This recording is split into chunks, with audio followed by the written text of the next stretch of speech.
Welcome to SEADS Express Talk Solution Series. I'm Sutiru. All over the world, there are efforts to help countries build back stronger and more resilient to climate change. Southeast Asia is no exception.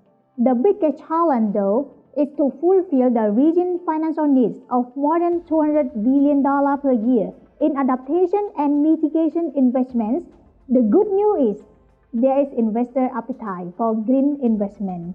Sean Kidney, CEO of Climate Bonds Initiative, will tell us more about the challenges the region is facing in mobilizing private funds and initiatives helping countries attract green investments. Sean, welcome to the Express Talk Solution Series. Thank you for having me. It is a pleasure to have you join me today to discuss the need for ASEAN countries to invest in their resilient and low carbon transition. And the last report of the Intergovernmental Panel on Climate Change was clear. The pace and the scale of climate action are insufficient to tackle climate change. And as you said at the recent ADB Southeast Asia Development Symposium, that we can't walk, but we have to run, right? Yes. Right now, right here, what is the most urgent and biggest priority we should focus on? Look, to be honest, the biggest priority is preparing for crisis. We've kind of lost the fight against climate change. That severe climate change is now certain. We're just in a race to stop catastrophic climate change. That severe climate change will mean changed weather.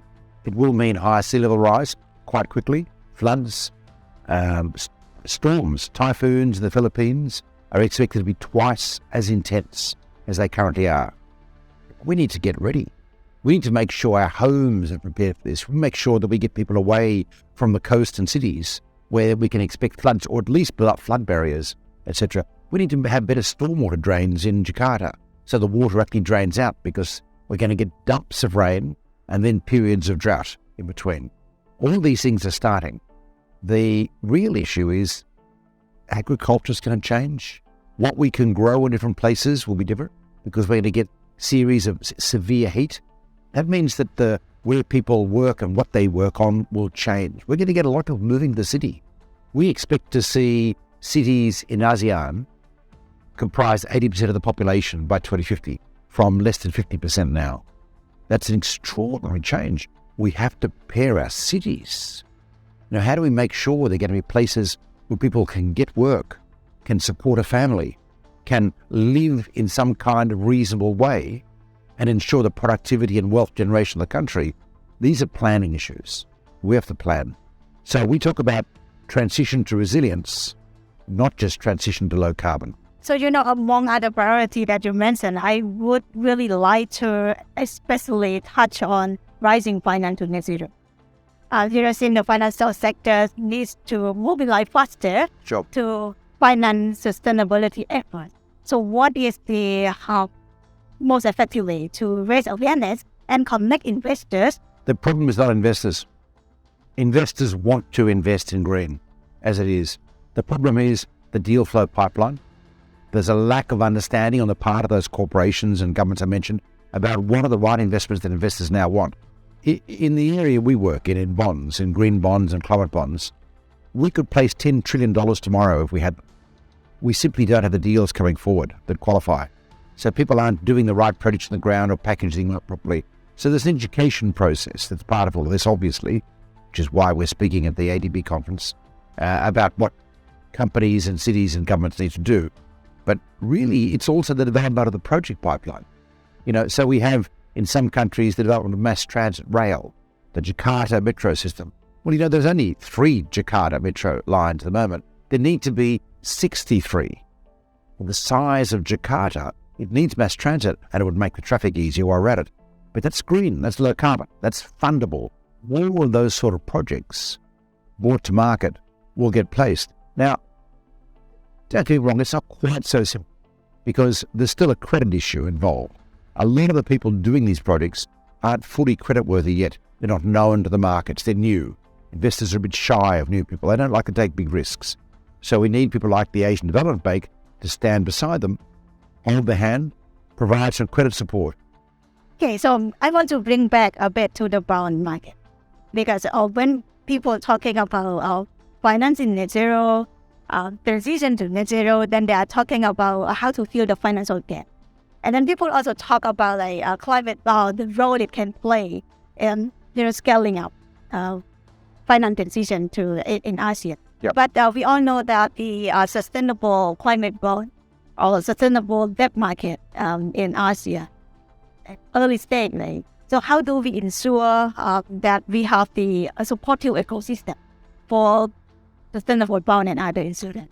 And look, it's getting there. I mean, in Asia ex-China, we saw last year sustainable debt issuance grow from 25% of the previous year to 33% of all issuance. Like, that's actually happening already domestically. We need it to be larger. The problem is not the sustainable part. The problem is overall debt markets and creditworthiness and people being able to understand debt. You know, especially for municipalities and governments, let's say. In the West, the raising of debt for things like infrastructure, for productive assets that have helped generate wealth in the economy, have helped make those places the places they are now. We're still doing that and learning that in a lot of places, you know. So if you go to Kalimantan, people don't raise debt. And that means they're not building the right infrastructure. They're not building the water systems, the waste systems that the cities need, because they're only relying on central government money, which is scarce and dispersed. If we can free up individual entities around to raise money on capital markets for productive and create a competitive market, by the way, if a city or a corporation is doing a good job, they'll be rewarded with more money. If they're not doing a good job, it's going to find it hard to raise forward money. This is what we kind of need to do, developing a more sophisticated ASEAN market. So this is broader capital markets and broader municipal debt markets that we've got to develop. So it's not just the green part. It's part of the natural progress that we're slowly working on in the region. My problem is we've got to speed it up. But until now, what is the current benchmark that ASEAN country can follow to guide the issue here, of the bond market, or about the sustainable bond and others? Any benchmark for that? Well, we've seen a massive, this is new territory. In the last 12 years, this market has gone from $2 billion to $2.5 trillion US in size. Rapid growth. Of course, there are lead countries who've done more. China has done a fantastic job of growing a green bond market with strong regulatory guidance, a taxonomy, what they call a green projects catalogue, and so on. Europe is now 50% of the world's issuance. It's, again, got a similar issue of clear demand by investors for quality products, and so on. And issuers are responding. There are lessons to be learnt around the world, but I wouldn't say there is a perfect solution for ASEAN. Unfortunately, we're in new territory, right? Where in ASEAN, we're not only developing sustainable bond markets, but we're developing debt markets from scratch at the same time. The sustainable bond market can help turbocharge the development of a more sophisticated capital markets economy that the region needs for its growth. I don't know whether I would necessarily say there's a direct example of sustainable bond market development they can use, but there are bond market stories. The US has fueled its growth for 200 years on the back of bonds, of debt. At any one time, 15% of that debt in the US has been guaranteed by government in one form or another. This is a lesson here, right? If we want to get things going in public policy priority areas like climate change investments, green investments, we need to deploy more guarantees and to coach people, to show people how to do this stuff. And then we get the investor. Once we get the investors involved, they keep coming back. Okay, thank you very much, John, for joining me today. Thank you for the time. Thank you everyone for watching this episode. See you again. Goodbye.